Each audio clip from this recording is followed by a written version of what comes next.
Hello, everybody. Welcome to today's Water Cooler Chat, where we talk about all things Livepeer, whether it's delegating, broadcasting, orchestrating, transcoding, or anything to do with Livepeer. We're here to ask questions and get answers. Today, we don't have a guest speaker with us. We were going to have Tom come in and talk about the introspection upgrade and some of the things that are coming down that pipeline.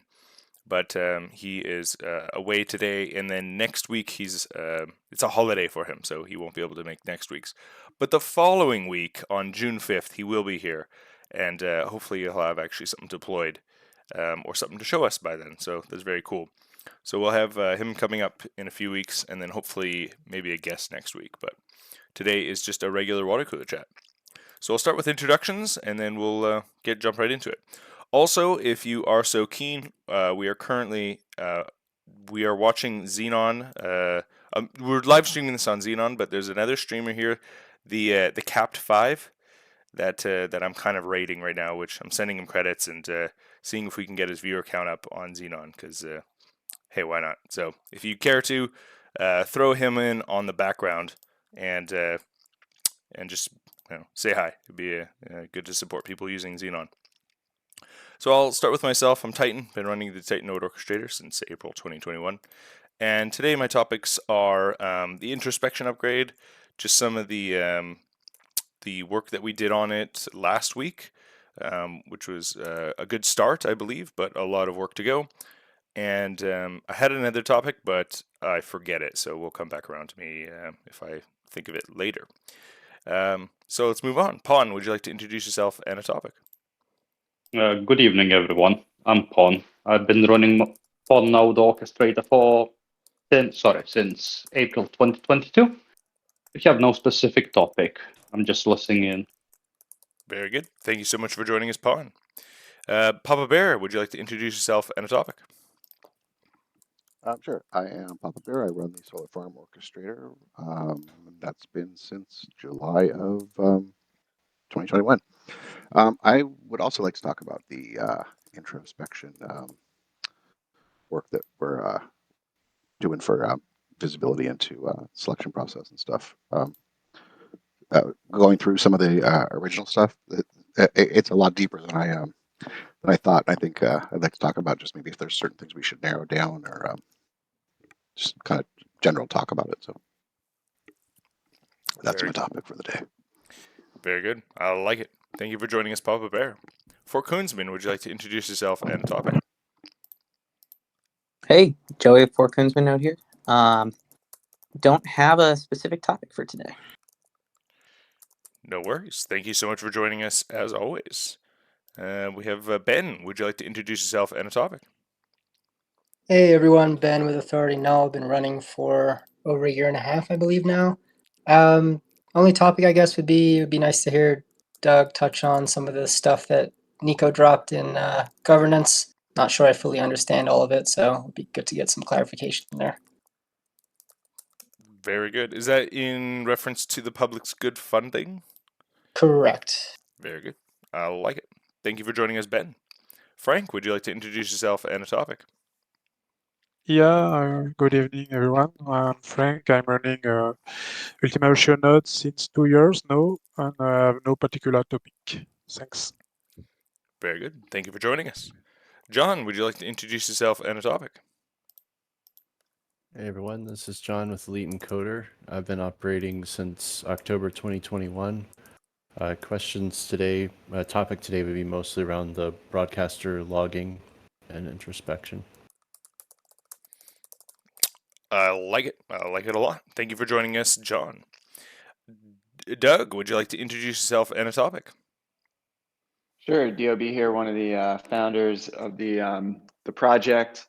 I had one quick question to get feedback on the Delta proposal as it relates to its actual implementation. Outside of that, Ben, yeah, I've seen Nico's forum post. I'll dig through the governance channel in the next few minutes while you guys are talking about introspection, and yeah, happy to answer questions there too. Very good. Thank you for joining us, Doug. Actually, based on that, do we want to start off with just some of the? I mean, I'm sure we can talk a while about the introspection. Do we want to start with the feedback on implementation for some of the governance stuff, Doug? Sure. Yeah, I think this will be a quick one.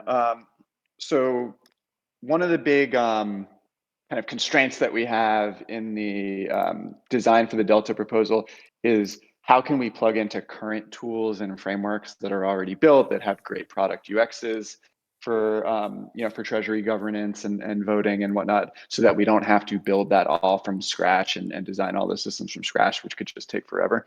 And so I'll hand wave over the details, but one of the challenges is because when we're voting on proposals, because delegators and node operators are accruing more token every single round, it's hard for these sort of vote counters to know how much voting power people have if a vote lasts over, let's say, 10 rounds, right? Do you count the stake they had at the start of the vote, at the end of the vote, when they vote? But that opens up to all sorts of attacks. And so, we're looking at designs and trade-offs here. There's slight challenges with all those approaches in terms of what would have to be built. My question is, one design that may potentially work would be that all votes, let's say there's a proposal and everyone typically would have 10 days to vote on it. One of the ways we could make this all work with existing tools would be that all of the votes would have to occur on chain or be executed on chain within one round, which is like a 22-hour period, right? And that's obviously less than ideal if people are traveling, if they're not paying attention, if they're not aware. It's not really a lot of time for everyone to vote. And in thinking about this, one potential design solution that I've come up with is that anyone could record their votes on a proposal over the current 10-round voting period. And then by recording your vote on chain, anyone else would have the ability to confirm it or execute it on chain in that one round when all the counting needed to occur in order to make it actually count. And that's kind of it. I don't know if you followed along or if that's sort of a lot to take in, but I was curious to get like initial reactions and feedback as to whether people think that might be like a reasonable trade-off if it allows us to easily use, great existing tools and user experiences to conduct all this stuff. The reason I think it's not quite as bad as it sounds is because, there can be all sorts of tools and programs and even benevolent actors that just, confirm all of those votes on chain on the day they need to be confirmed.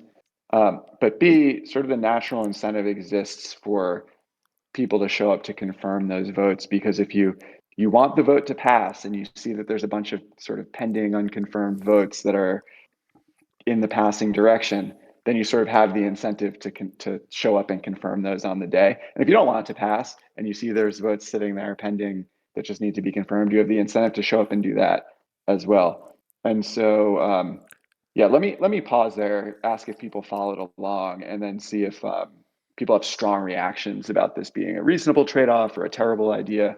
Curious to get some feedback.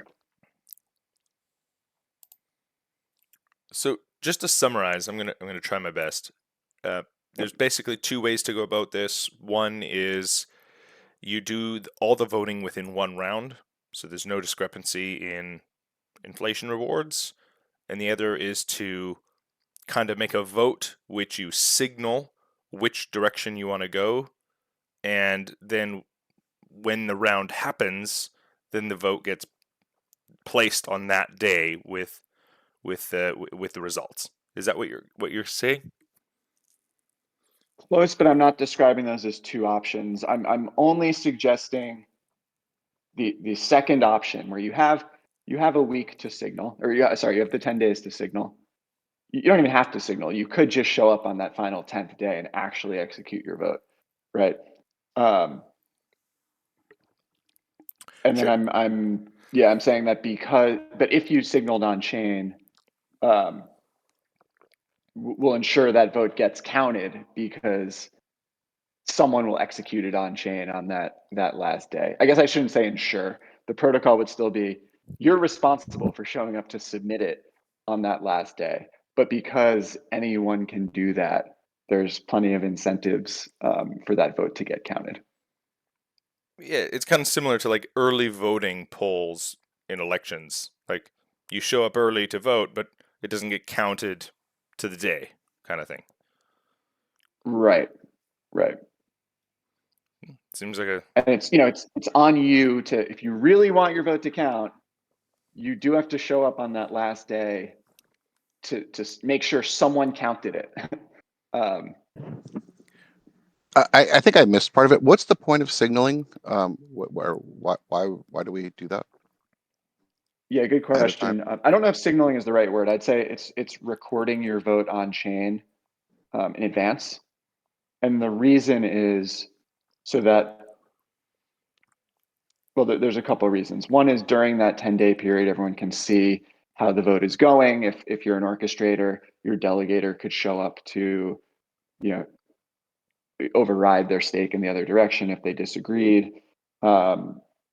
It's to give a full 10-day period for people to record their vote on chain rather than just a 22-hour period, because that's maybe not enough time. So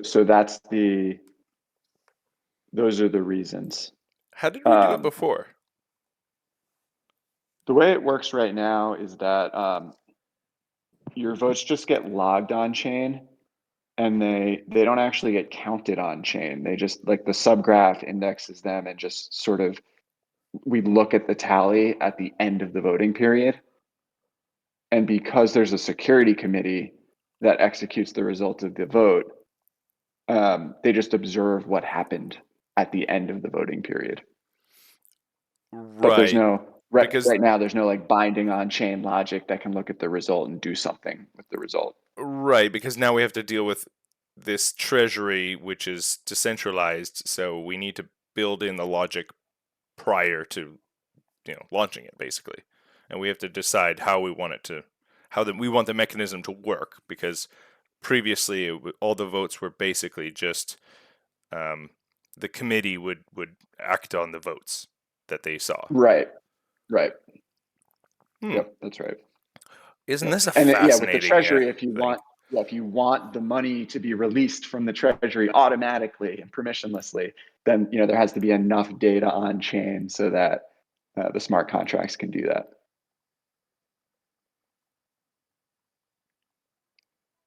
Yeah, I mean, I would definitely say that one round voting is not a good idea.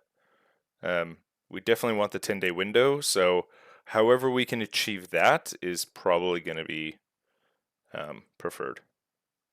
I'd agree. Do you think it's strong enough, like, as a node operator, do you feel comfortable enough saying, well, I have the 10-day window, and I'm not 100% sure that my vote will actually count on chain unless I show up to check in that last day.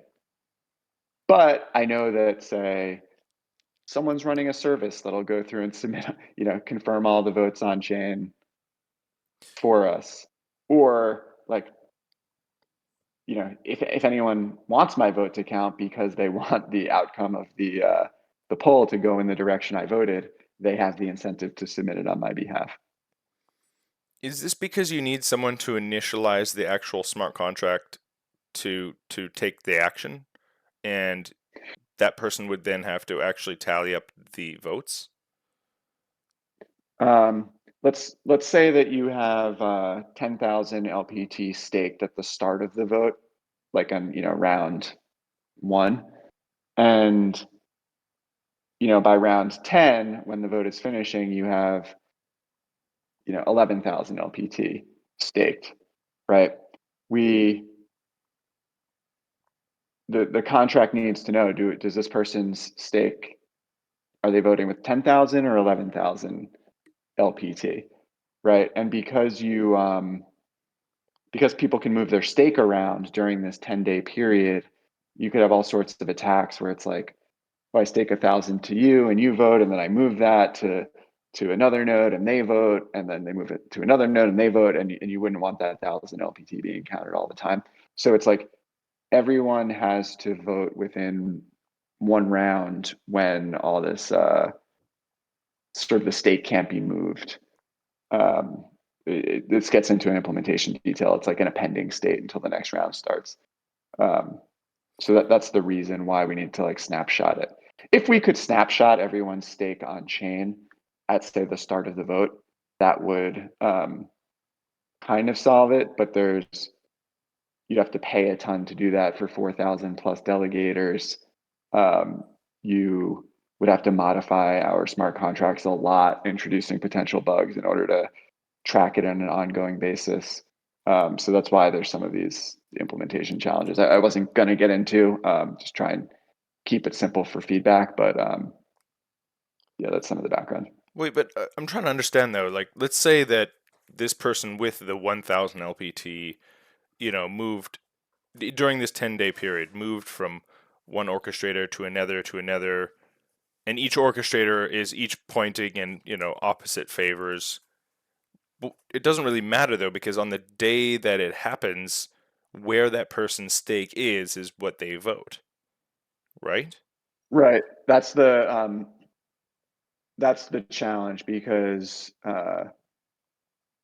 if the on-chain voting was open for 10 rounds or something, then all you're doing is sort of you're recording where people voted, and then it needs to be tallied at the end. But there's no smart contract call that can loop through thousands of votes to tally up those votes at the end. You have to keep a tally as you go, essentially.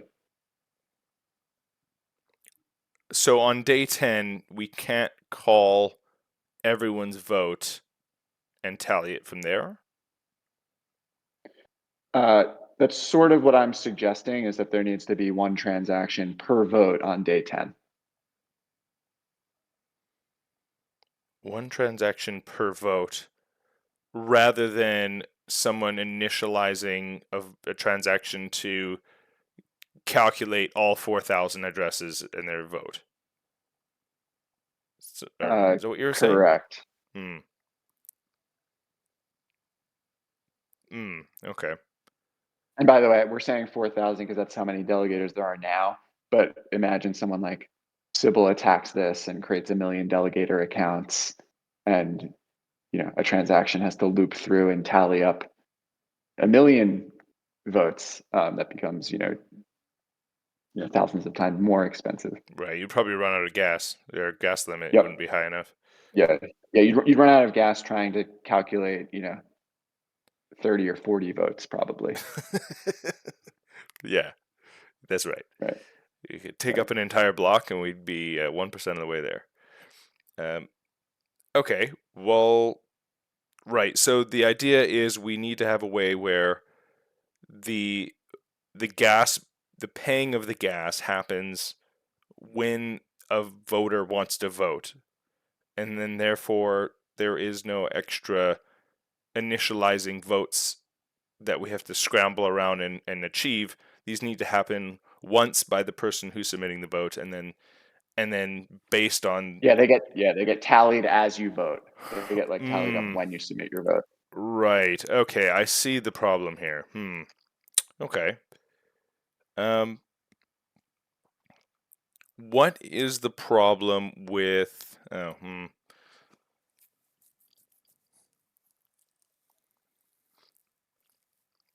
This is a big design space. Like we could get into lots of potential designs, for solutions, in the Discord or the forums or whatnot. I guess I'm curious, like, what would be your confidence just as a node operator who feels that you want your vote to be counted? Like, would you have confidence in yourself to show up in that final round? Would you have confidence in your node if this was built into the software to automatically confirm your vote in that final round, just the way it automatically calls reward.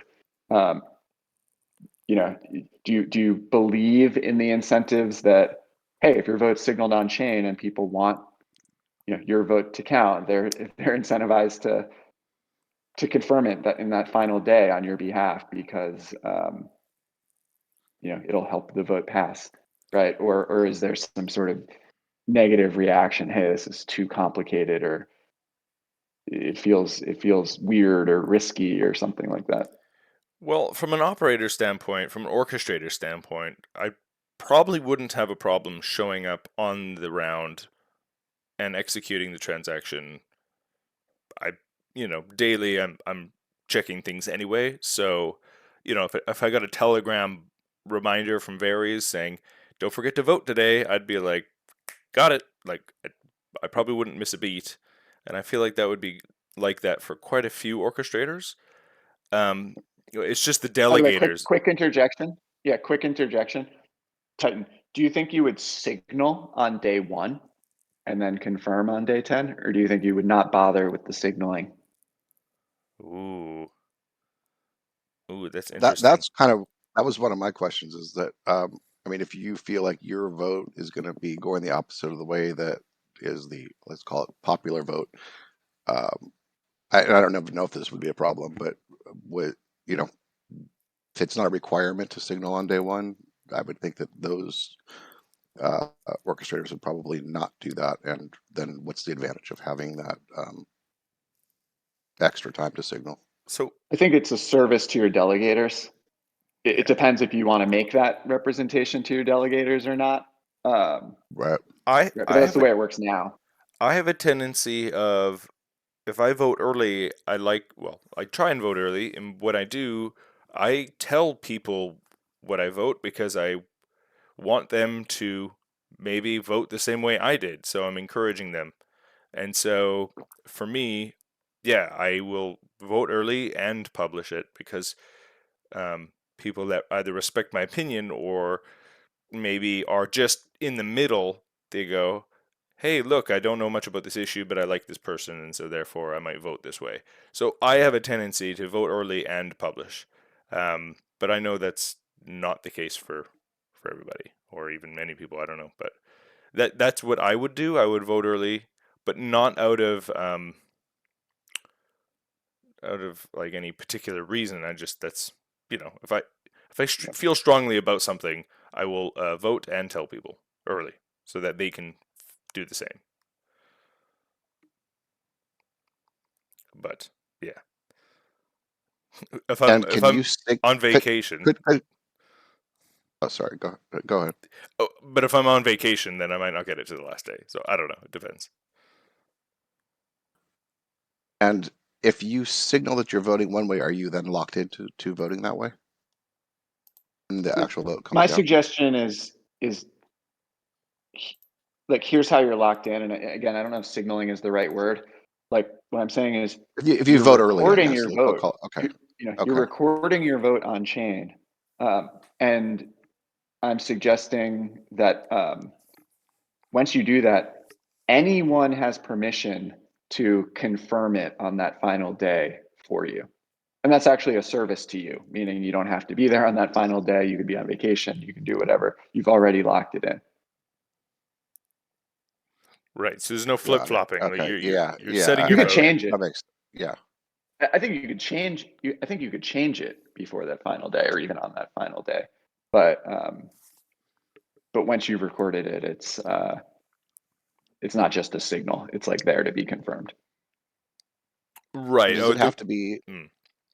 consensus from everyone that they? I mean, could there be an option where, yes, I trust someone else to put my final vote in, or can you say, no, I want to be the one that puts my final vote in? Good. And does it have to be the same for everyone? Good question. Yeah, good question. I mean, I don't know that would really be a big issue. I'm asking questions because I just don't know a lot about this process, so I'm just trying to think of just good question. Right now, could, I don't remember if you can change your vote because I'm just thinking about the vote counting logic. You probably can, but I'm not even positive. That's another good question. Should you even be able to change your vote? I don't know. I think Usually, you can today. like if you were to vote early in an election, you definitely can't change your vote. Like you circle in the thing, you leave, and you're not allowed to come back, right? It doesn't matter if it's early. It doesn't matter. Like you only get one vote. But in the sense of being online, maybe at home, would you want to, if you fat finger, you literally just click the wrong button. Is that going to be a mistake that you want to be able to revert, right?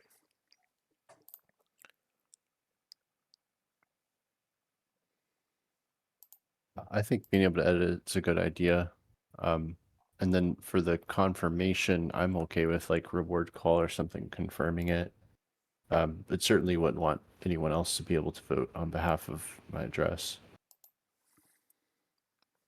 When you say you wouldn't want anyone to be able to vote on behalf of your address, I does mean, that otherwise, include like if you logged, the day before you said, I'm recording my vote as yes. You wouldn't want any other service to be able to make sure that your yes vote counts during that 22-hour window. I would be that it okay has with to- that. Yeah. You would be, Confirming yeah. an already casted vote would be okay. Right. Yeah, that's all that's suggested. It's certainly not suggesting Yeah. anyone can vote on your behalf. Yeah.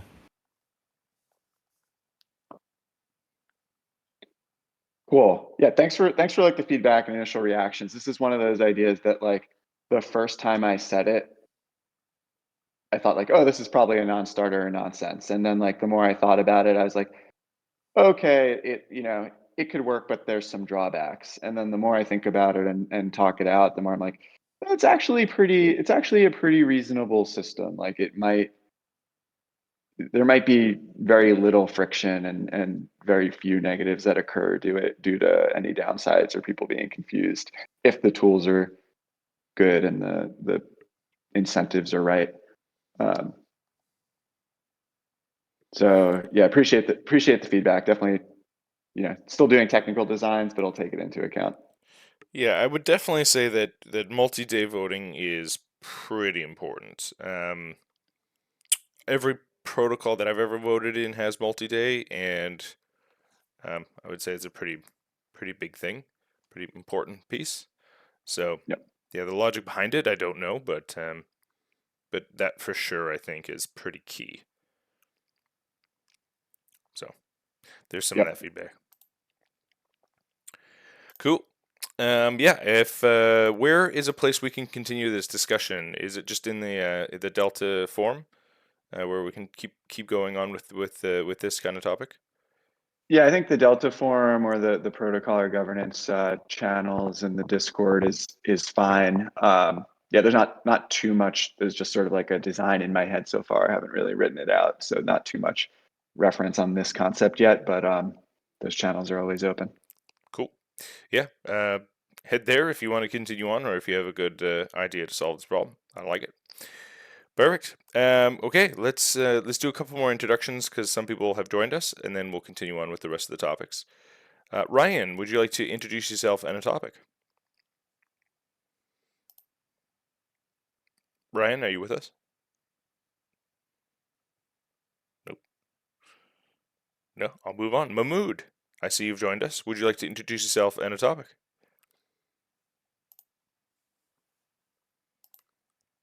Mamood, are you with us? I cannot hear you if you are speaking. You might need to leave and come back. Oh. Oh, we got Varies in here. Varies, would you like to introduce yourself and a topic? Sure. Hey all, I'm running the Where's Eve orchestrator since more than 4 years now, and no specific topic from my side. Perfect. Thank you so much for joining us. And Mamood, is your mic working? Do you guys hear me? Yes, I can hear you now, sir. Go ahead and introduce yourself and any topics you have. Yeah, my name is Mamood. I've been running the cluster orchestrator for like almost 3 months now. Not really like a topic. I just I'm basically working on a no-code tool plugin for Livepeer, so I can also give an update on that. But that's it, really. Very good. I like it. Thank you for joining us, Mamood. Okay, let's jump into a big topic that a few people had, which was the introspection upgrade that we're working on with Livepeer Inc. and also a number of community members that are getting together and doing some code review. So let's kick it off. I know it was my topic, but Papa Bear had brought it up as well as John. I kind of left early in our last little session, and I know Fort Koonsman, Papa Bear, and John were there. Maybe I'm missing someone else. But do you guys want to give an update on how that went and how far you got in the introspection upgrade on the community side? I should say, okay, Yeah. before we go any further, does everyone know what the introspection upgrade is and what we're trying to accomplish? If anyone doesn't know, let me know now, and I can explain it. I would love a brief summary. Yeah. Okay. Good. This is pretty much brand new, so yeah, we should probably give it a quick update. So, the introspection upgrade is basically orchestrators are looking for more feedback on how their nodes are operating, and one of the areas that we are in the dark is why streams start and why streams end with our orchestrator. So right now we make assumptions on why a stream might end, but we don't actually know because the broadcaster has that information, and we don't have a way of determining whether our node is not working correctly or we're not getting selected for any reason. So what the introspection upgrade was is Tom is leading it, and so he's building a logging system for the broadcaster to share public logs about things like the selection process, which orchestrator got selected, why they got selected, and why a stream ended. So maybe your orchestrator wasn't performing well enough, so it decided to switch to a different orchestrator. Or maybe everything worked perfectly fine and the stream ended gracefully, and so that's why you lost the stream. So there's two sides that this is being accomplished. Tom from the Livepeer side is implementing the method that will print out the logs into Loki and it will be publicly available for us to view. And it's the community side where we are going through all the code, like the selection process, and we are calling that method on lines that we want to see. And so we get to very much customize what we want to see and what information we want, and we're just going to do a pull request on those log lines. So that is basically the introspection upgrade, the idea we can see more of what's going on in the network. Does that make sense, Mamood? Yeah, I think it makes sense. I'm just curious, is it like you said like the orchestrator, is it like for orchestrators or is it for like Livepeer as a protocol to be able to also track streams and stuff? Both, I guess. It's orchestrator driven because we're very curious. We want to make sure that we can provide the best service and we know why or why not we're getting streams, but it's open to the public, so we could generally just check the health of how things are what's happening, like if there's 100 orchestrators and most of them aren't responding correctly, well, is that a protocol issue? Is that is this a constraint issue? Is this orchestrator issue, a supply issue? Is this so it is probably a good way to debug maybe the certain things about the health of the network. Yeah. So I guess it's both ways. Yeah, makes sense. Cool. So, John, or I don't know who wants to start, but we started combing through the code and started commenting on lines, I guess, of where we want to see kind of information. So, do you want to get us kicked off with what progress we made so far? Yeah, just to add on to what you're saying, I think the value will be there for any broadcaster that wants to get more of a detailed view into what's going on with streaming. So yeah, Friday we got together and we just did, I would call it a quick hack. We just made a couple mods there, but we were debugging and stepping through the selection algorithm and the broadcast.go, those routines, and in looking for areas where it's just an orchestrator is suspended from the trusted orchestrator list, and then also looking for areas where an orchestrator was chosen for a stream to find out, so we could log, a more friendly message about, broadcast or orchestrator chose because random reason, or they were chose because they were the fastest, or something. And then the more useful ones, I think we added, which we didn't get around to all of them, but I'd say we covered about 70% of the scenarios, were related to orchestrators being removed for different reasons, like latency for transcode or download time latency. So we've got those scenarios covered so far, and I put a link to the work in the chat here. There are a few issues with like formatting of variables and such. I mean, it's very rough right now and incomplete, but yeah, just looking to work with the community, and we can collaborate on this, and feel free to fork the branch and make some additional changes if you'd like. I think one just call out, because this has caused like complete outages for Prime Video at some point. When it comes to logging, you need to be extra cautious where you're logging in the streaming pipeline. Like if you're logging in like a very critical path of the playback, or like streaming, or like on a fragment level, that could literally take the entire system down. And it happened a few times with us when we were. It seems like very like it's just logging, but if you're logging very frequently, then it could slow down the whole system. So it's always important to take care of where exactly you're logging. Yeah, very good call out. So, yeah, I think we've got it the right level where we need it. How do you We'll mitigate look at that from happening? Do you put in kind of like try accept statements, and if it can log it correctly, great. If not, just forget it, move on, and let the system continue. Like, how would you deal with that kind of? I mean, I'm an amateur programmer, so I don't know these things, but any insight into that? I mean, it's the way we would handle it is basically a few things. So first of all, you just need to be careful where on the streaming path you are logging. So you normally would log the event that happened like maybe once or twice per stream, like the start stream, end stream. I don't know the actual names for Livepeer, but like start stream, end stream, or when there is like an error. So that's one thing. Even though we did this, I think there was a case where it was also excessively logging, and that increased like massively the back-end costs. So what we did was basically we would have to turn the logging off by default until we want to debug something.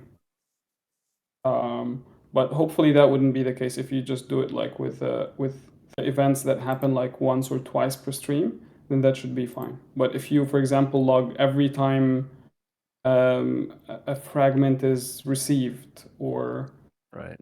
do something on a frag, like something that happens like 30 times per second, like that's very excessive.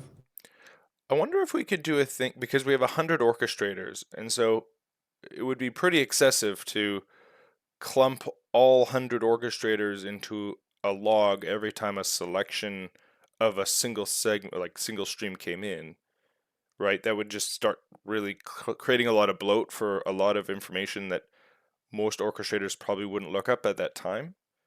Maybe there's something where there's like a request system where an orchestrator could say, hey, here's my ETH address. Please give me the next 3 hours of logs. And then it will only log it based on these requests. And so we're not creating this extra bloat. Would that make sense? I think the question first is like how many streams do we get? Like how many requests of streams do we get? Because 100 might seem like a lot, but it's not. Like what I'm talking about is like when you have like millions per like maybe per second or per minute. Right. Yeah, these log entries are mostly at the beginning or end of a stream. I think there are some cases where, like, if a segment fails, there's a log there, but it's included in a case where there's been like a failure scenario. So I think most of it's pretty low impact for performance. It should be. And then you make a good point, Titan, as far as, like, wouldn't it be nice if an orchestrator could request this data from the broadcaster some way? There might be a way to open up another channel of communication and send some of that back. Sure. But I think what our primary objective is just to get that into Promtail and make it more visible. Yeah, I mean, like Mamood was saying, though, like millions of logs a second would definitely clog things up. I think a single broadcaster node, I mean, is dealing with hundreds of streams, and they're not, they're not all coming in at the same time, right? They're kind of staggered, and even if it was like VOD, where we're chopping up into 10-second segments, and each segment is its own stream going through its own selection process, that could get a bit bloaty. But even then, I don't think you're going to hit millions. Like, you're probably going to hit I hundreds. think the challenge is often when you do something at a segment level. So, for example, the segment failure. Normally, with any like media application, you would have these like retry mechanisms. So if it fails, and then you keep retrying multiple times, then it could potentially happen if there is like already an outage on Livepeer, and then keeps like there are like failures on all streams, and then they keep retrying and so on. That could cause like a much worse problem. So all you need to do is basically whenever you have report anything on a segment level, just make sure you report it like once. Don't keep reporting or something. Like have some sort of like an error flag or something that if it was raised, just report it and keep it as such, and then reset it at the end of the stream or something.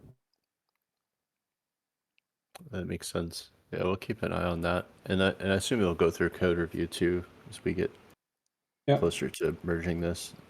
Should be able to get done sometime this week. I've got a few things I'm working on, so definitely looking for the community to pitch in if anyone's interested.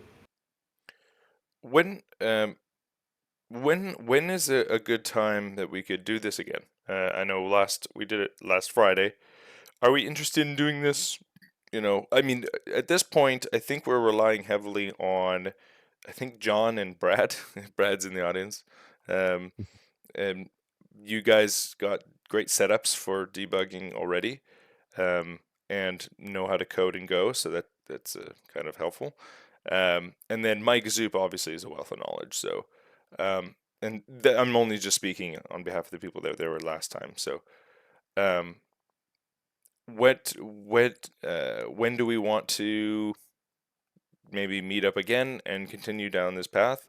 And how much time do you think we need to maybe get a first version working before we can, start submitting for review or something?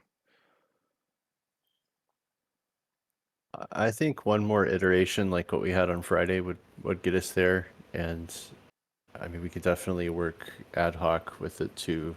The only issues I see right now, like I said, are some of the formatting, and then if you want to add some more detail to these logs, it sounded like we wanted to do that, and then probably can make them a bit more consistent, so you'll be able to select those with Promtail.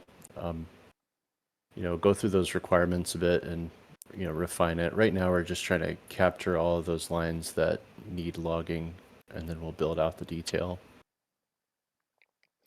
Most of the info is already available on the orchestrator info objects. You can pull just about everything you need off of those. I like it. The maybe one a few area hours. that we didn't touch on during that, I don't know if it's the one area, but one area that to me is something I'd like to see is that more on the selection process. Is that stuff that's in the happens that we have access to in that broadcaster? Yeah, we've already made at least, there was just one edit for selection. I think that was when they're randomly chosen based off stake. But it's been kind of hard for us to really confirm. I mean, there's really great documentation on the selection algorithm. There's a document called reliability.md inside the repo. And we were able to reference that to help as a guide, but it was late on Friday after a long week, so we were Yeah, no, kind of everyone was pretty tired, and it was trying really late different for Titan things. too. So We were throwing stuff at the wall to see what stuck. I didn't But if even make it to the end.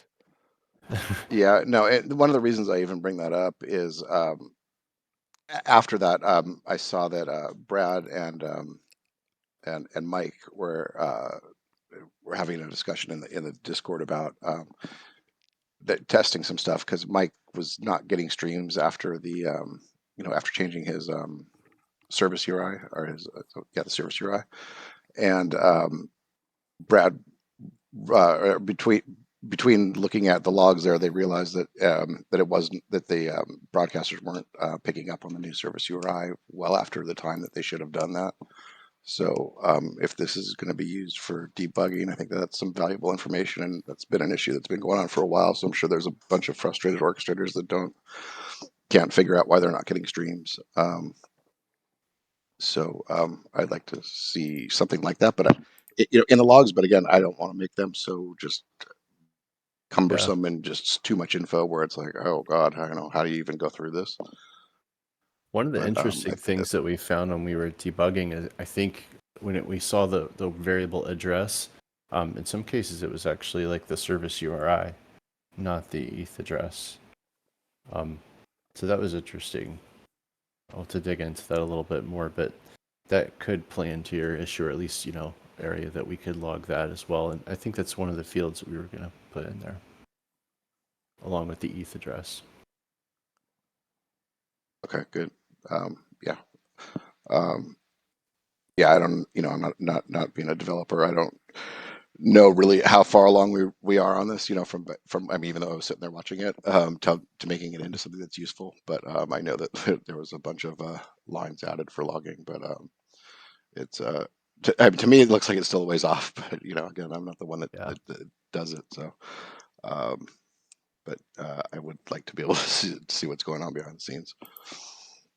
It'll be also interesting to do. So Tom was supposed to join us next week, but obviously he can't. So it'll be the week after. He is the one that's developing the method that we have to call a method or function. I don't know. He called it a method, but I thought it was a function. I don't even know what the difference is. Anyway, he's the one developing that. So it'll be great to have him on as well to give us an overview of how that works and what we can expect, and then we can collaborate with him on maybe just adding our lines to where we want things to happen, and then do some testing. So yeah, when you say method, is that where the orchestrator can pull directly from the broadcaster logs, or are these broadcaster logs like unified in one place? they're going to be. This is for Tom to answer, but I believe he said that all the logs are going to be unified in one place. Okay, that's what I was thinking too. That was the impression I got too. Yeah. So I don't know if it's going to Be really be handy if we could get Tom to sit in on part of this, just because I'm sure he's he's very familiar with the code too, and also knows how he wants to implement it. But I don't know how possible that is. Yeah, I mean, yeah, if he develops the method and wants to and provides us a public place so we can go get this information, then I think the community can come together and we can spit out all the logs that we want and where we want and how we want it to look and what matters to us, because I don't think other people other than us know exactly what we care about. So it's very good that we get to choose the level of granularity of the information we want. Do we want the service URI of the orchestrator that it's reaching? Then you would know if your service URI has been updated, and that would be really useful to us, right? Whereas Tom might not think that that's important, right? He might just go, well, it's assumed or something, right? So I'm happy that we get to mess around with the logs, and then if there are updates in the future or as we come across issues that we want to further look into, we can do smaller pull requests and just add these kind of logs and kind of things. As long as broadcasters are okay with running this, I believe Tom is going to be adding it as a flag as to enabling this function, so, or method, or whatever it is. So it won't be just like default. I'd imagine. I was gonna say, I'd imagine it would be just like efficient for everyone. Tom would hop on a collaborative session to knock out some of those details and make sure we take into account like what Mamood was mentioning, so we have minimal impact on the critical paths of the video workflows and whatnot. So all that sounds like a good idea. Mm-hmm. Yeah. Wonderful. Yeah, and in the future, we can always use this change in these points where we've edited to look at decentralized metrics or something like that, or at least a primitive version of that down the road, like Streamer or something. Yeah, I mean, Tom even mentioned that. I think that we just kind of pushed away from that because it seemed like an extra step at this point. We wanted to just get something out there, but I think it would be nice to eventually move towards that. This is a great start. Very good. Cool. Well, I will post in the chat and maybe get some feedback on when we're available to do it again. Are we good with once a week meeting up to do this? Or do we want to up it to 2 a week, or where are we at? John, Brad? Yeah, I want to say Tuesday works, but I'm flexible throughout the week till Friday. I'll be busy. Tuesday? So tomorrow? Is tomorrow a fine day? Works for me. Works for me too. Except it's always late. I'm in the UK right now, so everything's very late. That's all right. Yeah. I feel for the European time zone people now. We're doing this so late. It's like, I'm not used to it. Yeah, we can try to do an early morning session as well, maybe. Okay, well, maybe we'll do like a little poll, and then I'll make an event, and we'll go. Cool. All right. Cool. Yeah, we'll follow up with that and make an event. Mamood, you have a topic of your no-code bubble implementation. Do you want to give us an update on how that's coming along, and maybe a quick overview for those that don't know what it is you're doing?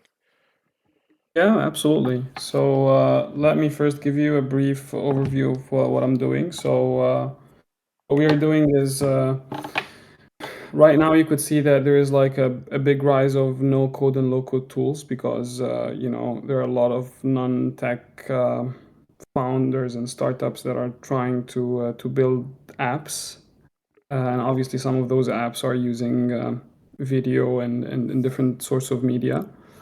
So the idea is to build like a no-code tool that allows these companies to embed Livepeer into their apps.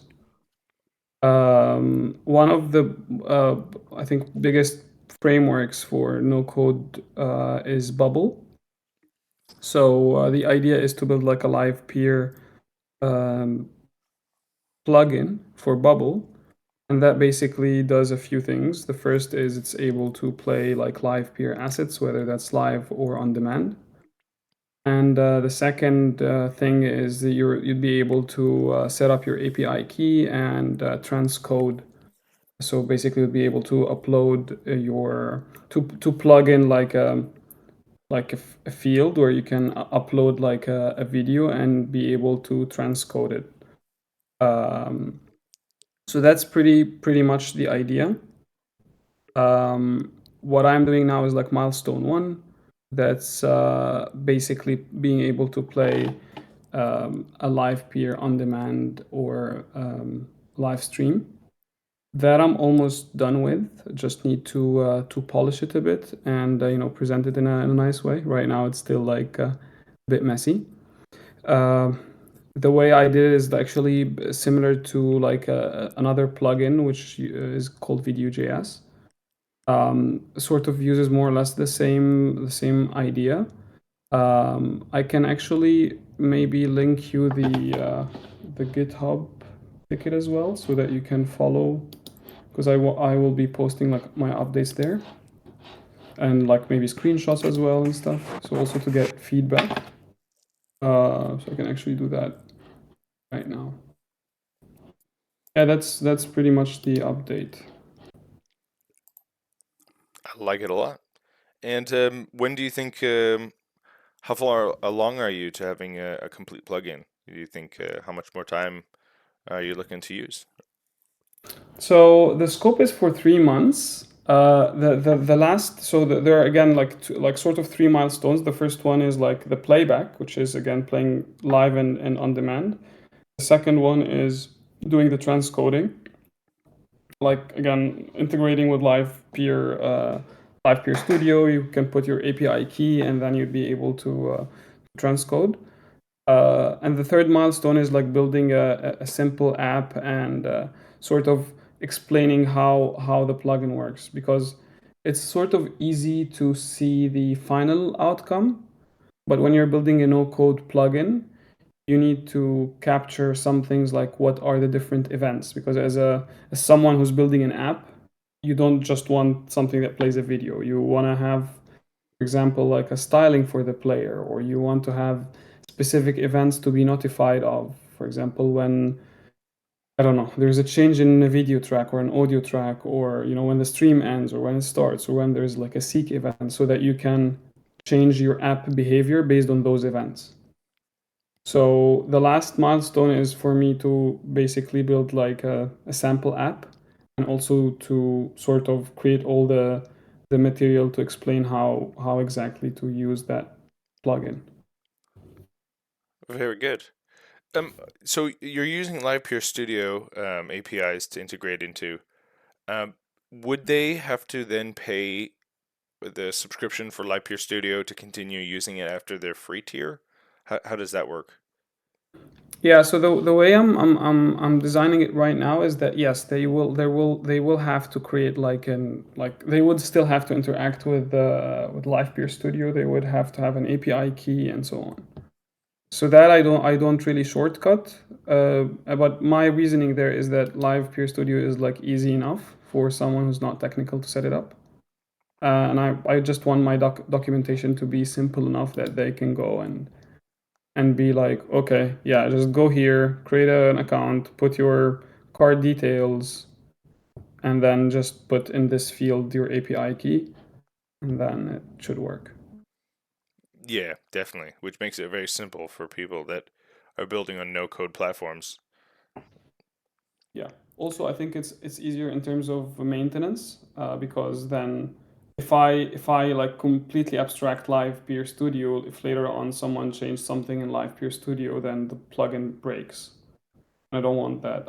I want it to basically, Livepeer Studio still is a part of it, but then when you are building the app, that's when it simplifies having to write code yourself. I like it. Very good. I like it a lot. Anything we can do as a community to support what you're doing? I think I'll definitely need probably some support when I come to the second milestone, because that's when when it gets, I think, a bit more tricky in terms of development. So I will at that point I will probably tap and ask a lot of questions, but so far it's fairly easy. Very cool. Well, as soon as you need help, don't feel free to ask in the chat or at these water cooler chats and bring it up. So we can help support you in developing that. Very stoked to get maybe just some regular users as traffic. It'd be excellent. Yeah, that would be amazing. Thanks a lot, guys. Cool. Thank you, Mamood, for that update. Okay, let's move on to another topic, which was from Ben. But I see Ben is in the audience. Ben, you had a topic about Nico's comment on governance. I don't know if this is the same topic that we brought up, I think, last time. Or I don't know, Doug, do you know I of caught it? up on the I caught up on the governance channel between when Ben brought it up and just now, and I saw there was a couple comments in there. I mean, there was like 70 messages or something, so it's hard to address it all. But one community member made a proposal for funding the Livepeer treasury not from inflation, which sort of affects everyone, but instead by taking token from a particular named orchestrator deemed to be non-contributing and voting to take token from them and putting it into the treasury, which I don't know how people feel about, you know, not your keys, not your crypto, but I would say from the starting point, I'd be surprised if a lot of people in this community would feel good about seizing tokens from someone's key that they feel to be a non-contributing node operator in order to fund a treasury. Anyone feel strongly about that or want to speak up about that before I go on to address any of the other points? Sounds like a bad idea.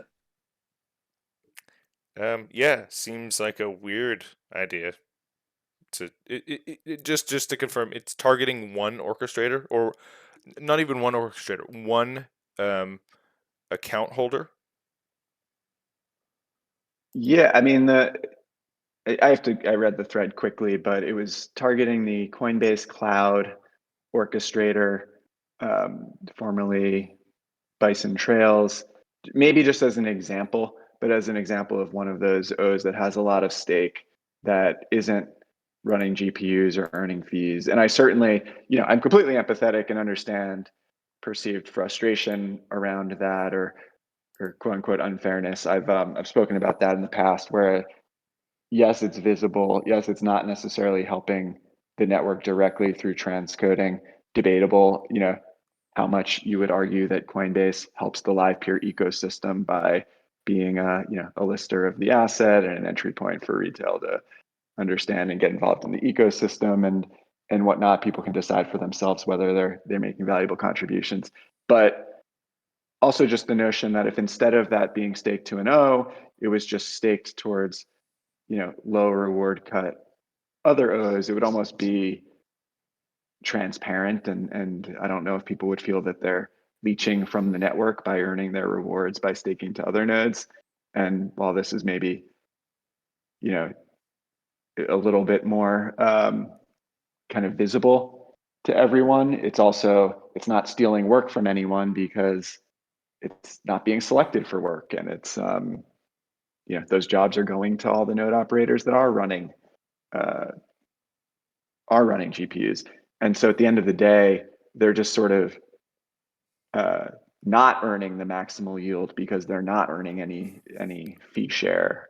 And so anyway, longer story. We don't need to get into the whole discussion around orchestrator fairness, but I think the notion of just everyone voting to take away their LPT and fund the treasury seems a little against the spirit of permissionless kind of participation in crypto networks according to the incentives, whether the incentives are right or wrong. Can I actually make a comment on that? Go for it, Brian. Yeah. So as opposed to like that kind of method, what are the thoughts on like a twist of that, where if an orchestrator is below a certain performance threshold, that if they do call a reward call, that there's almost like a tax on the for not meeting performance standards, where it's like if you're at a 0%, that there's a certain percentage that then gets funded to the, like, you're not getting the full reward based off of that because you're not contributing to the network, right? Like it's to incentivize actually performing on the network.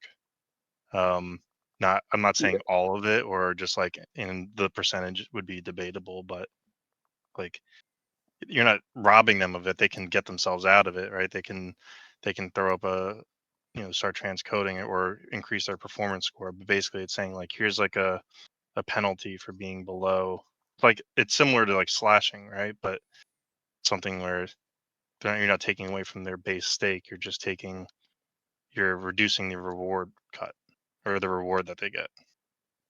Yeah, I mean, I love that line of thinking in theory. I love the potential solutions that we should consider and adopt in theory when it comes to like your stake entitles you to the ability to compete for work instead of just the the LPT that comes from no doing work and whatnot. But just practically, when you talk about the performance score, that's just like a centralized score that's determined by the Livepeer Inc. stream tester, right? And so unless the whole network wants to just trust the Livepeer Inc. stream tester and the few regions that that's deployed in to be the arbiter, there's a weakness there, right? And then similarly, you could say, well, you have to earn a certain amount of fees or to prove that you're doing work on the network. But don't forget the fees are just paid by one node sending a probabilistic micropayments ticket to another node and that other node cashing them in. And so anyone can self-deal fees and make it look like they're doing work, even if they're not, open for business. And so unless you can solve, the totally decentralized performance testing or the totally decentralized proof of work, it's always going to be gameable. And and by the way, like there's potential approaches we could work on to consider that, right? You, instead of having one stream tester, you could say, well, the community has, approved these 10 independent entities to all be stream testers, and we're just going to trust their results because that's decentralized enough, or something like that could be theoretically viable. But, obviously no one's proposed that, run that, get that up and running, gain community trust, right? That's a big project in and of itself. Definitely. Yeah.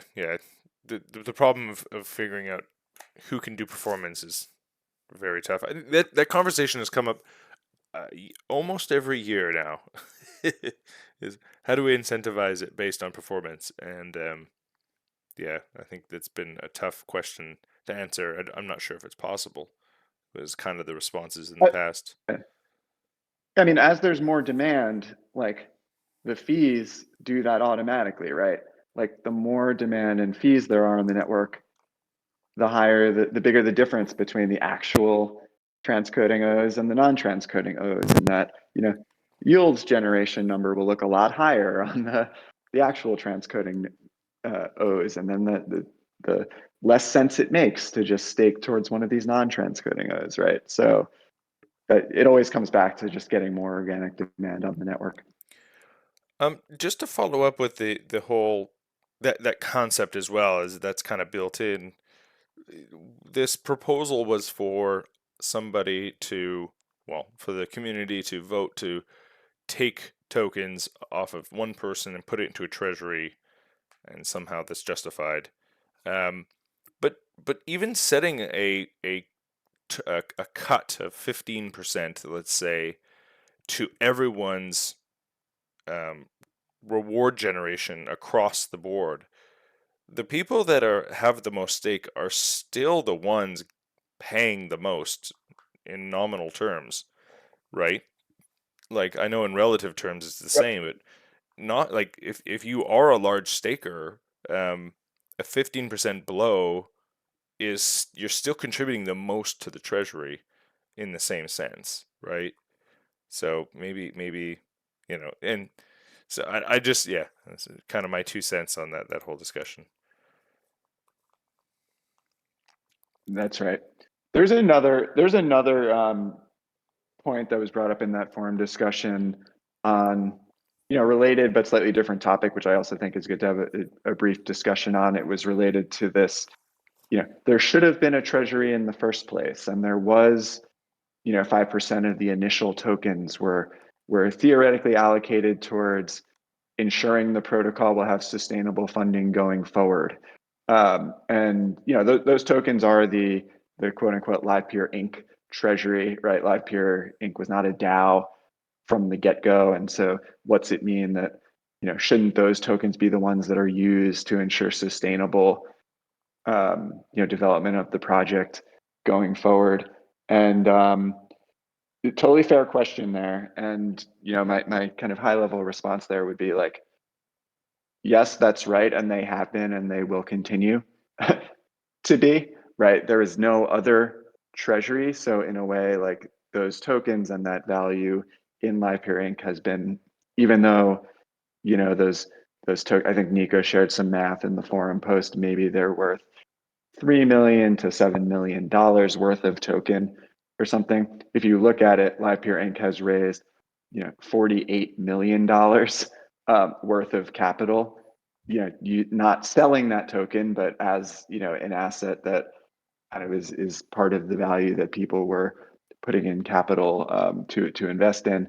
And you can judge for yourself and decide whether Livepeer Inc. has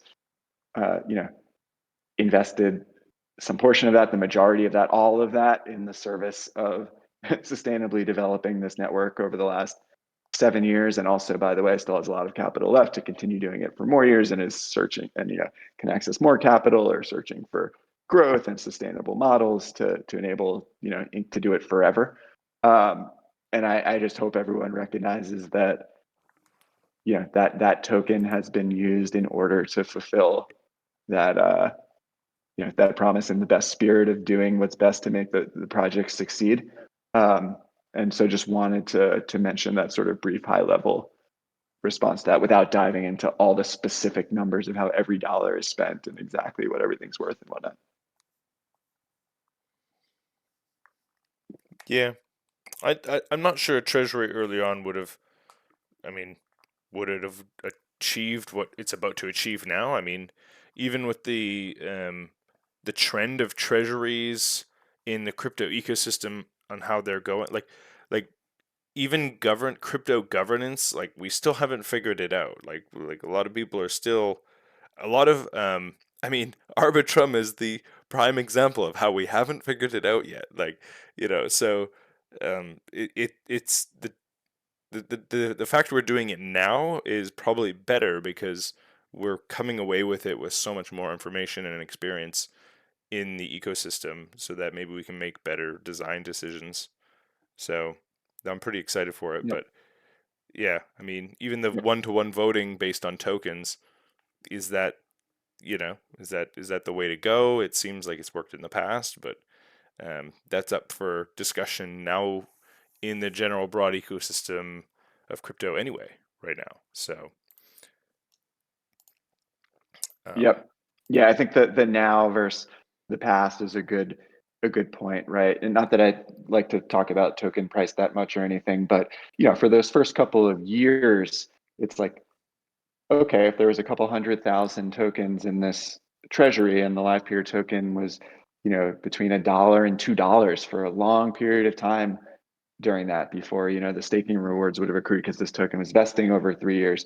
It's like, do you think the community voting to allocate $500,000 worth of Livepeer token over years would have actually left us in a better place, or a sustainable place, than where we are so far, with, like I mentioned, the amount of millions of dollars that have gone into developing this through the mechanism that we used. So I hope I hope people think that we've been good shepherds and good stewards of the project, as we can now reach this place of much more decentralized funding, and this much bigger ecosystem of people that are contributing great projects to onboard demand and build supply side tools and applications and whatnot.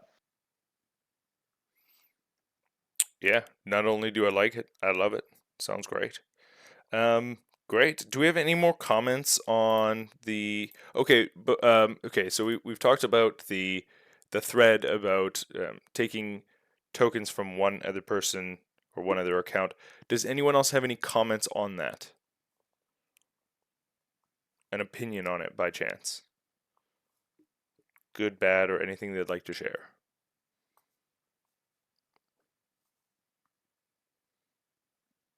I mean, I'll just say, I mean, I don't think you can just take tokens from someone. I mean, you can't. I mean, I don't even know if you can, but I would not support taking tokens from anyone, just taking them straight up. I mean, I don't even want to go into all the reasons, but it just, I would want it to happen to me, and I don't think that that's the way to go about it. That's a good question, though. Can it happen?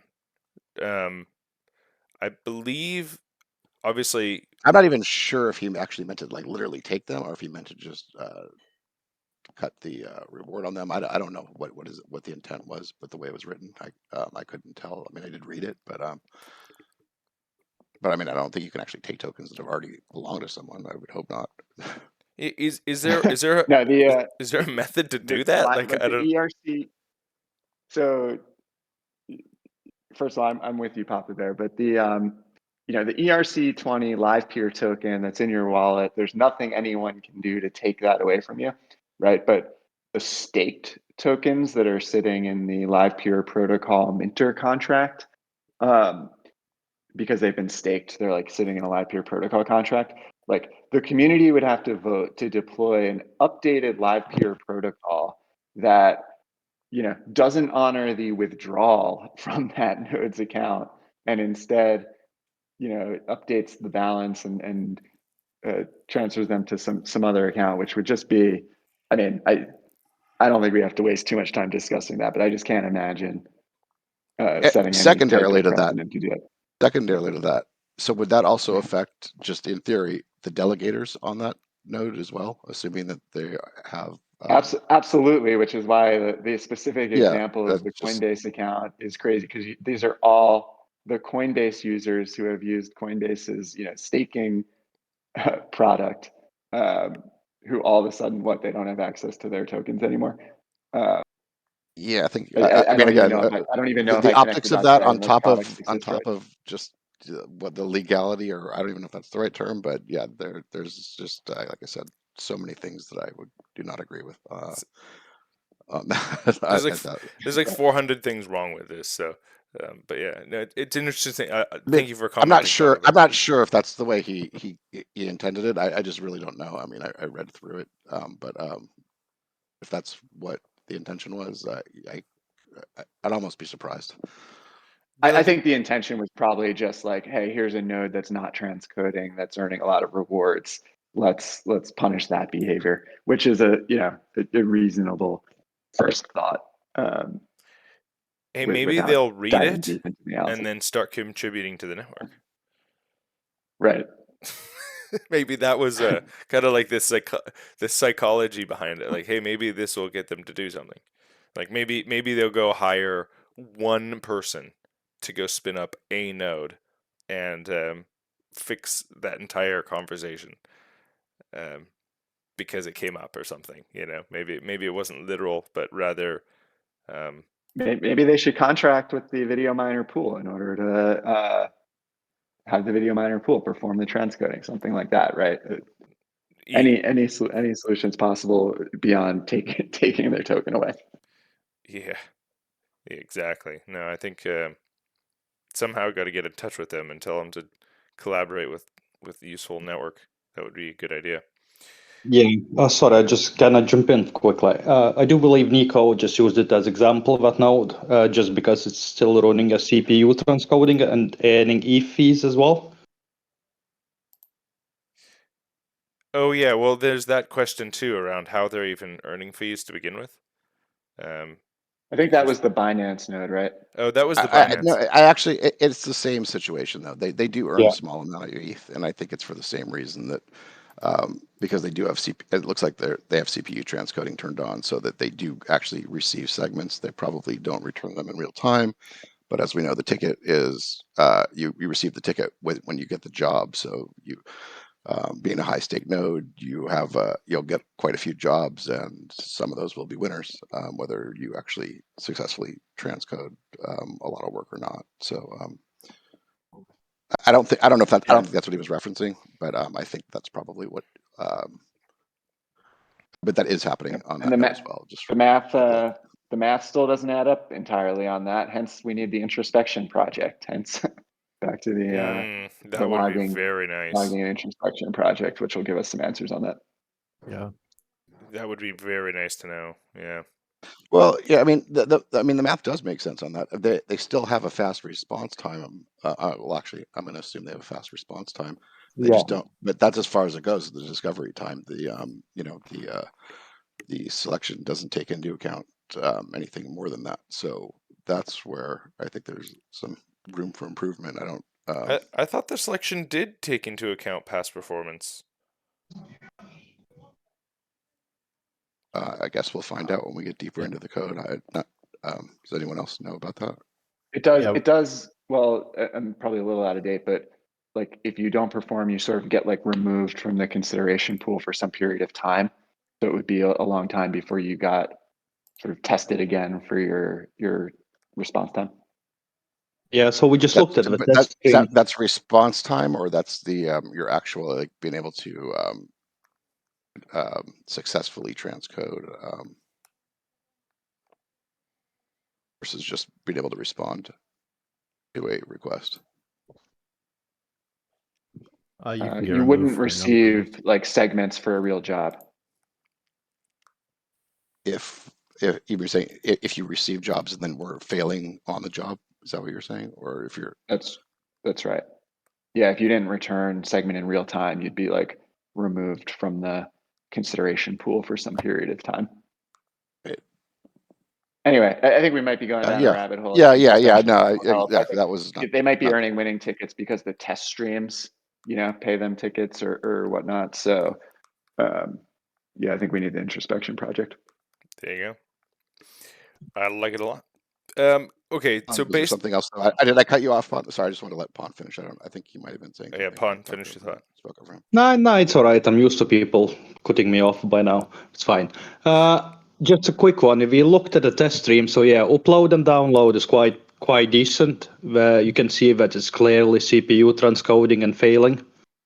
So that's all I wanted to say on that. There you go. Okay. DOB, any last comments on that thread? You said there were many points. You actually paused for us to get into this, and then we've been at this for a while. Are there any other points of interest among that thread that that you wanted to cover? Only I know I was a little like, you know, dismissive of the 2 points I talked about, but Ben, you brought it up. Anything in there you wanted to hear about outside of those two?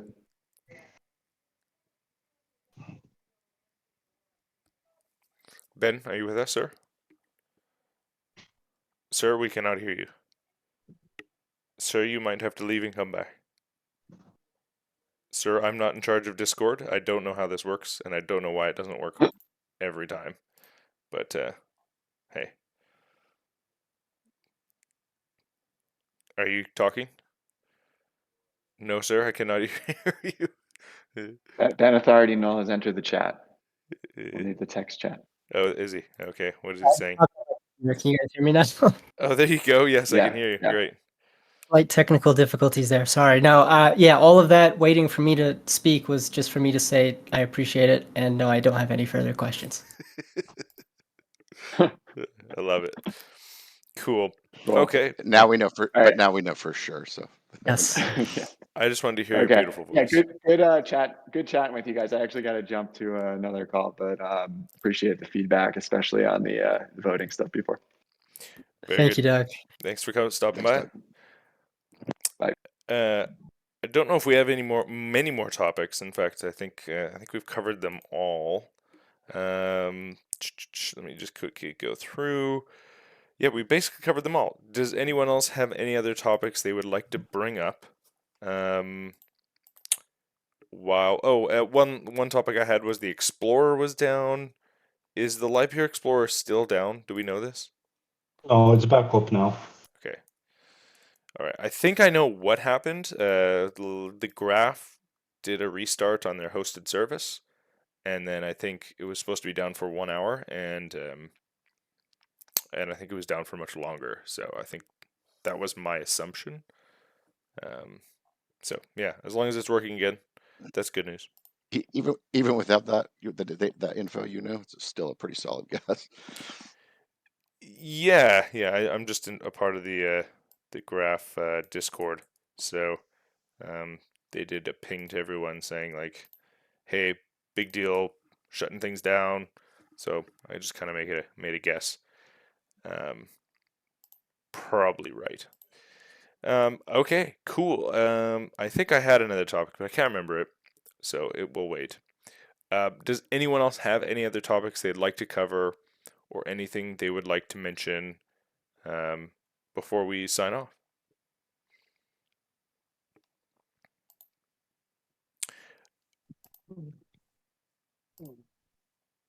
Also, one thought. oh yeah, go ahead, John. Oh, sorry. There is a branch of code sitting out on GitHub. There's a pull request open for it for automatic session limit. We talked about it a couple weeks back and worked on it through February, I think. So I'm working on different efforts at the moment, but if anyone wants to pick up that branch and work on unit tests or anything there, feel free to contribute there. Fork it or do whatever you'd like. It's kind of on the back burner at the moment, but definitely if anyone's excited about that and can do some coding on it, maybe we could, I can help you out there or help us out. Oh, is it not pulled into the main repo? Not yet. No, it's still pending review. It kind of got stale there, and then I know it's missing unit tests, but just there's not really time to polish it off. How do you do at unit least tests? over the next few weeks? So that would be like in the testing section of Visual Studio Code, if that's what you're using. Unit tests are where we look for code coverage in the PR. So you'll see in the PR certain methods or certain code, like new code that was added. You want to try to, you might even have to refactor it a bit, to make sure that you can write a unit test for it. And sometimes we just drive off of what the code reviewers are saying, but in general, we want to aim for no reduction in code coverage, if possible. But yeah, it's just, some of the test cases would be, let's say if you let's say you're running 5 streams and you set your limit to 2, it'll currently keep running those 5 streams. I don't know if that's desired, but I think it's a feature, not a bug. And then new streams won't come in until you get, I guess, to 1, and then you could get to 2 again. So some tests like that would just validate that, yes, in this scenario, this is the end result, essentially. If that makes sense. Oh, well, it's good to know because I do have one of yours running, and it's running on my Los Angeles node. It's running quite well, and I do like the feature because right now I have no transcoders on my Singapore node, but it keeps still accepting streams, or at least trying to, and it's just rejecting it oddly. And so it would be nice to have that feature. I thought it was already pulled in, or merged. So, wow. Yeah. Hmm. Yeah, we made it also. It's where it's automatic by default. So your orchestrator session limit, instead of being 10 from the get-go, will be whatever the total number of transcoders are that's connected. So it'll start out at 0, and then as you add transcoders, or if you're just running combined OT, it'll base it off that max session. Oh, so you don't even need to specify auto or 0? Correct. Oh, that's even better. Yeah. Oh, yeah. Yeah. That flag should just be removed. Yeah, it should just be removed for orchestrators altogether. Possibly so. I think there's some use cases where you'd want to set a limit. I mean, there are some probably. Oh, right, because the orchestrator, you still want to be able to set a limit based on its bandwidth or something. Right. Yeah, an upper bound, but yeah, maybe there's some more work to be done. Maybe it's it's automatic plus. Well, that's the same thing as the limit. So yeah. It works. So it works good. You can change with Livepeer CLI as well.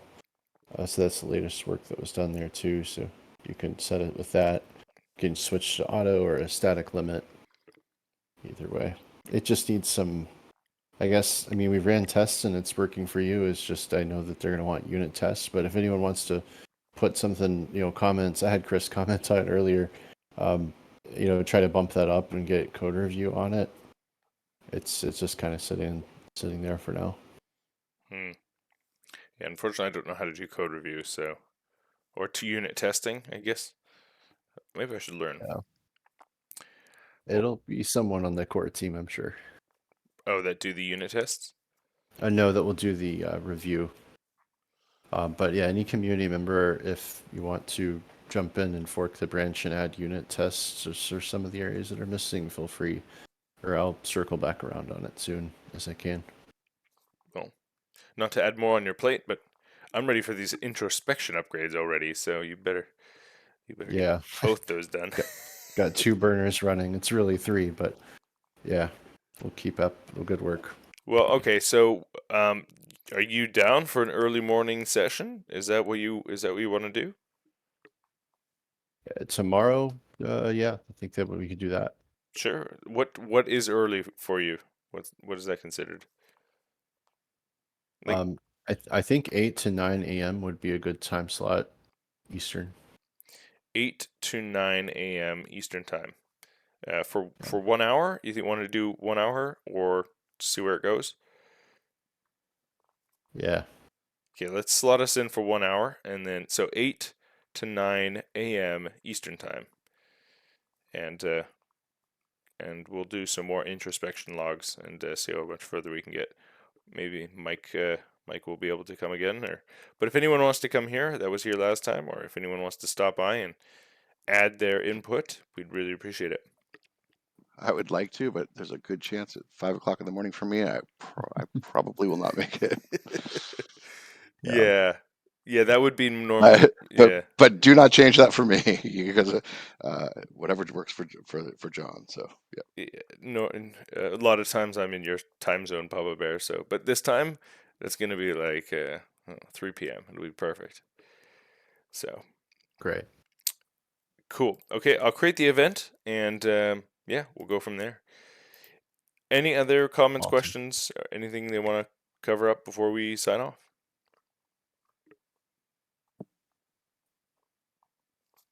Well, for some reason, I'll just throw this in. My I know last week I brought up that my test scores for LA for like months, or not my test scores, my actual streams for LA where it had been sometimes going to other nodes. Didn't change anything, and for some reason it's been working solidly since. So I have no idea what happened there, but just thought I'd throw that in as something positive to end the call on. Very good. And a big shout out to Xenon.xyz. I see they're at like 6 or 7 live streams now. This is the most I've seen consecutively, and all of them pretty much have viewers. So good to see some traction kind of getting off the ground at Xenon. So if you're bored, head over to Xenon and watch one of the streams, or stream yourself. Yeah, good supporter. Good to support other developers and app builders on the ecosystem. So yeah, head over there and say hi. All right, we'll go ahead and sign off, and we'll see you all next week. Cheers. Thank you. Bye. Thanks, everyone. Thanks all. See you later.